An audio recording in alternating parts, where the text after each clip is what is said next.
Well, there are some very interesting things going on right now. People are trying to figure out some way to make themselves heard. And there's a bit of a movement that could be starting right now that we're going to talk about today that God knows if it'll actually do anything, but we'll talk about it. We got our daily content slot from EA today, which is always great. I'll open this icon pick today, though, for this video at the end if you want to stick around and watch that. But we have a lot of random bits of news and information to kind of get into today. If you guys would like to buy coins, you can go to mmoxp.com. There will be a link in the description down below. They are the cheapest and the safest option. You can use my code JFC at checkout for an 8% discount. We got the usual content slop from EA. Well, I guess today there was a little something different because the evolution was in this upgrade section here, the center back and rolls plus Evo. There's maybe a way that a card could possibly be really good at center back that you might want to use. I mean, it's kind of rare to have a card that would fit center back really well that can't play center back, but just in case, right, you can find a center back here that might fit this and make it kind of unique or interesting. And as well, if they drop a center back Evo in the next couple of days here, you can also have that included. So it's not like the worst idea. Also, it's here rather than in the Evo section, which means you can put fodder into it. So this actually is just better to me. Evos as SBCs just has to be a better deal because that way we don't have to pay for them straight up or FC points, because every Evo now, you know, the new one today, you can already guess what it was. It was paid. And by the way, that R9 card does fit in this, so that's sweet. But also, it's 50k, 200 FC points, 3 playstyle pluses. People are getting the Kaka card with 5 playstyle pluses. Evos have 3. They just don't have any idea what the power curve should be right now. They got ahead of themselves. I think they went too far ahead of schedule or something. I don't even know what happened. We've talked about it a million times already. Also, my second channel, by the way, I did upload the comments video if you want to go watch that. But also, this Evo, just funny little thing too, gives cam, doesn't improve passing. My R9's got 73 passing. Okay, I'm still gonna do this, I think. And then also probably add the quick step plus Evo to this card just to make him kind of crazy. But okay, yeah, give him cam and then don't improve the passing, I suppose. Not sure. Being nitpicky, but if you told me the content was done by AI right now, I wouldn't be surprised. If they selected the Evos based off of all of the stuff that they inputted into the system, as in, hey, we don't want to go above this. All the cards in the game, the averages are this. How do we make content work? And I don't know. It's stunning to me that conscious people with, like, you know, connecting brain tissue is releasing this content. It's quite stark in contrast to what you'd expect. You know, the 5-star weak foot Evo that came out that is in the score 14 and the new friendly, applicable to 94s only. Like, it just is, it's all strange right now. But okay, we're gonna get right into this whole topic of the video. So the first thing was this Reddit post about this article that came out, I think it was yesterday, that EA CEO pulled in 5 million more this year than last, so no money left for upgrading servers. And warning for the flashbang, 3, 2, 1, dear God. The article basically is just making fun of Andrew Wilson. Like, tragic news. Despite steering EA as CEO since 2013, Andrew Wilson has not had a pay rise in the last 3 years. He's scraping by on the same 1.3 million annual salary he's had since last year. Or sorry, 2023 is now 2 years ago. Obviously, he's netted a lot more than that in many other ways, right? 29.2 million there. But you know, the article just highlights how he's making 26,000% the EA median employee salary. You know, the EA median employee salary is, yeah, like 6 figures. I don't know if that's the median of everybody, because if you have the millionaires in there, then your average is going to be all fucked up. But anyway, that's all this article was basically highlighting, just that Andrew Wilson got a raise this year despite all the layoffs due to the bad performance possibly of FC26, or sorry, bad performance of FC25 that we know happened. Can't say for sure if that's why they did the layoffs, but you know, you can maybe take a guess as to who would be the most affected by, you know, that kind of loss. It would be the employees, and it's not going to be the higher ups, right? So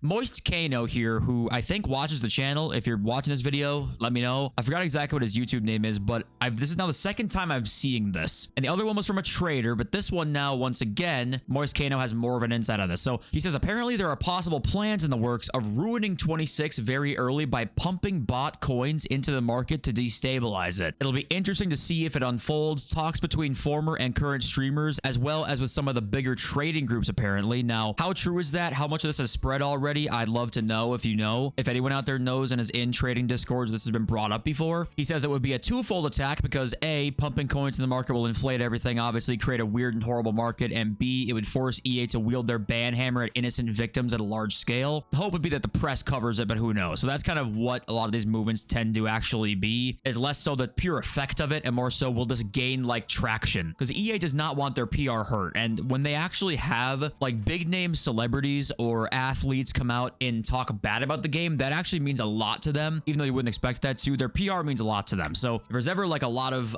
news coverage about players revolting about XYZ, and even if it's mostly ineffective, that's the effective part, that people are talking about it. It's like this guy says down here, will be completely ineffective. They can just reverse transactions made by accounts found to be pumping bot coins to the market. And it's like, they could definitely do that. I don't think they'll have it immediately though. It could take a while, and also it would still have lasting effects on the market afterwards. And during that period of time where if everyone came together and, you know, did some crazy shit like that with a ton of coins, it could possibly make a dent into things. Obviously on the PC market, it no doubt could. Console market would be a bit harder, but yeah, you would hope it would make some news out there. That's what people would be hoping for, because obviously they'll just ban accounts. They'll start doing some crazy shit. People would probably keep this pretty low key if they were to do this, because you don't want you to get your account banned, because EA would be deeming that it manipulates the market, right? So they can just ban you for that. So, you know, just an interesting thought here, because any new way to sort of like make a stand in game is interesting to me. So God knows if this is even something that would work or be effective in any way, but I'm very curious to know if this is something that is genuinely going to happen, just because even if people try it, I'm curious to see what happens when people try it, right? If there is like a day or two of chaos, you know, like it'd be kind of funny to see that. I was seeing this article too about, you know, is FC 26 going to be a flop? It was an MSN article talking about how Rematch is now out in the possible FIFA 2K game, and FC 25 was undersold in terms of EA's expectations. So just interesting, like, you know, word in the street right now is not positive, just in terms of like the landscape of not even us, just kind of all over the gaming landscape. EA and FC right now is something that is just not looking good. Now, of course, I think it's much easier for them to get back on track than other games out there, because they have the most popular sport in the world. If they have a year that goes by where we're like, hey, this was much better than previous years, then it's not going to be hard for them to gain the momentum back. But I think they genuinely like have to work to gain that back more than they ever have in probably the last decade, at least, you would say, since Ultimate Team's inception, which in that case would be 15 years, I feel like. But okay, let's get to like the random bits of news and info here. So Liga MX cards that you might see next year. Here's a little zoom in. You can see Canales is there, Sergio Ramos, James Rodriguez, Idrissi. Here's that Vega, it was Vega the free agent who was always in the career mode pool that everyone talks about. I think that's him. Acampos, Fidalgo, and Paulinho there as just some cards we will see, plus other transfers as well.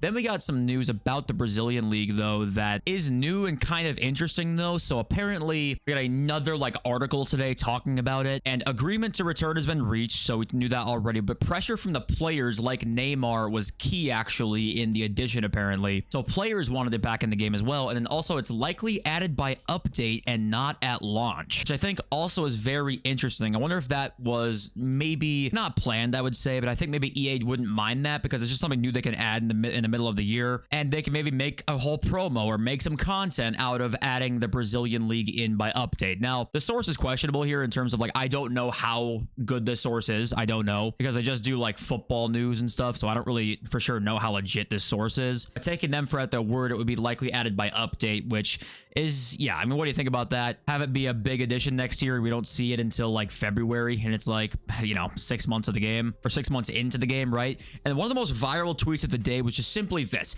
82 rated at 1.1 million, right? Renato Sanchez's card, when it came out, you know, Renato Sanchez was unbelievable. I think this is 22, I want to say. I could be wrong about that. It might be 23. I don't exactly remember the differences between the two in card designs, but this card was live, which played a part in this. But people are like reminiscing super hard about cards being more expensive. When you think about it, you would sit here and be like, that doesn't really make any sense. Why would anybody want cards to be more expensive? Because you read the comments, you're like, oh, bring me back. It was the good old days, right? And the cards are 1.1 mil. Like, what, we're like gonna romanticize that? But I think the biggest thing here is people like the idea of not so much cards being more expensive. I think people look back on this, and what they think about is the fact that Renato Sanchez was a beast in FIFA, right? And it was just simple. There was no extra shit. The card was just good. You put him in your team, you know, just chemistry you had to worry about, right? And it's like, that's kind of it. And now I think the addition of play styles has really, for one, impacted the market. So relating to this especially as well, but it's not only impacted the market, it's really impacted just the general enjoyment of Ultimate Team in you can try out so many different cards. And right now, there's so many crutch things. There's so many, for the 6 months of the game, so many cards you just straight up you can't use because they don't fit in your team in terms of position. They don't have play styles that you like, or chemistry-wise don't fit in your team. There's so many things now to think about, and they've created this obviously just to try and make more pack sellers. But I think people think back to this and it's like, oh yeah, prime market, when it's like, I think it's important to remember that having cards be really expensive isn't necessarily the best thing ever, right? But I think what people miss about this is less so an 82 card being 1.1 mil. They more so miss the simplicity of you see a card, there's the value of it, and we have a nice normal path to like upgrade teams. The power curve went at a much smoother pace than we do see now, right? And there weren't as many cards being released constantly where they had to feel like they needed to push the power curve so much. So I just think it's important to romanticize the right things, because I do agree that, yeah, I do miss this. I miss Renato Sanchez being a god in FIFA, but what makes him a god was like his body type, hair trait, but just is so simple. You just put him in your team. There was no other bullshit to think about. There's 97 rated cards right now that people don't want to use because they're missing so much. It's like the game is gone in that way. You almost can't find a card with like out a certain amount of flaws. And it's like, man, we are overcomplicating everything and it's at the price of a lot. And I think that's more what people miss about times like this. And we're doing this shit again, by the way, where we're in team of the season. Everyone says, just bring shapeshifters, please. You fuck team of the season. Now we're in shapeshifters. Just bring futties, please. You fuck shapeshifters. Like, what's going to make you think this is going to be a lot better? What for sure will be cool is transferred cards, right? We'll see Vert to Liverpool. We'll see the Pogba at Monaco, which is the other concept here. You know, we'll see these guys, and that will be cool. But I mean, why do we have 4 weeks of shapeshifters after a horrendous 10 weeks of team of the season? They just thought that we would like this? Like, that's what's perplexing me. Maybe I'm being very cynical right now, but they thought we would really love this stuff. And I'm just like, this cannot be. Like, this must be AI content, and you're working on FC26 right now. That's at least my tinfoil hat conspiracy. Okay, let's check out the okay, let's read your comments now. We got Thugzilla, who says, people are excited for the Brazilian league when they don't know it's going to be Neymar plus tons of fodder. And you're right, but jokes aside, the market right now, the only thing I'll say, once again, I'll remind you, if you have a shapeshifters card, I don't want to be in on it right now. I think this next week of shapeshifters coming up this Friday might have all the ones back in packs. I don't know if we're getting a team 4 or not, but I know there'll be a 4th week of the promo, so maybe they're all back in packs for that. But yeah, it just, there's nothing to talk about really. And the thing about the Brazilian league though that's gonna be cool is just certain players there. Like, yeah, it's gonna be a lot of gold commons and silvers that are gonna be in this league. It's not like it's gonna be 85 pluses everywhere. It's more so just the fact that you'll be able to have cards of Hulk and Neymar and other players that end up in the Brazilian league, like Memphis Depay, right? Just always nice to have a bigger selection of cards that could get promo cards, because we know now that, you know, promo cards are literally everything, right? It used to be, well, if the gold card's good, that's cool, because then you wouldn't have to wait for a promo card of that card to come out. But we use gold cards now for 2 weeks. So, you know, we're in different times than we used to be. Well, there you go. Shane says the same thing here. Like, to have Tots go for 6 weeks, shapeshifters for 3 weeks after straight is repetitive and boring. Yeah, we've had 2 promos for the last 2 months. I mean, in order to do that, you have to make them interesting, and they haven't been, at least not in my opinion. And the Royal Noob here with an interesting comment. I talked about yesterday how, you know, the old loading screen of the opponent's team is on the old gen version, right? Where it pops up and you can look at it fully. And I asked you guys if you liked the other one better. I personally like the other one better, like the old gen version better. And the Royal Noob says here, like, it actually, if you keep going on old gen, it actually shows you like the new gen cutscene, the same one that the next gen has, right? The next gen team reveal. So why can't, I mean, they have the ability to show both, so why not do that? I don't know. That's a good question. I didn't realize that on old gen it actually does show you the new gen team reveal. I had no idea about that. I just knew that on old gen it does show you the full team. I think the full team to me is way better. Keep in mind, very, very small complaint in the grand scheme of things here, right? We have to be able to press the buttons and have them work. But I do think at this point, I don't care if you nostalgia bait us. I'm down for all the nostalgia bait in the world, because we know that your new shit isn't working, okay? I'll take all nostalgia bait. Next year, they're like, hey, old screen back again. I'll take that as a new feature. Fuck it. I don't care. Just nostalgia bait all of us. And honestly, they could make a game with no new ideas. Just bring shit from old games back and it would be better. So that shows you where this game has gone. Hopefully they start doing that, honestly. But okay, let's open this icon pick. Okay, here's our encore icon pick. I just really want the better version of R9, obviously, or Dino would be the one, because I can put like the playstyle plus evos on him. I have like all those playstyle plus evos still out there. The one thing keeping me interested in this game, apart from obviously you guys, but yeah, I don't know. Let's see if we get anything in here. I saw that apparently it was a pretty good, like a lot of pretty good players were in here on a lot of the share plays. The first one does not go our way. The second one is Also not going our way. We're 2 for 2 on shitters. The third one is 95 Buffon, who I already have. And the fourth and final one is going to be 95 Steven Gerrard. So I mean, I'm just going to take Gerrard, even though he's 20K in the market, I guess. So that was some bullshit. But yep, there you go. Well, that was great. But thank you all for being here watching. Appreciate you all so much. I love you all. So peace.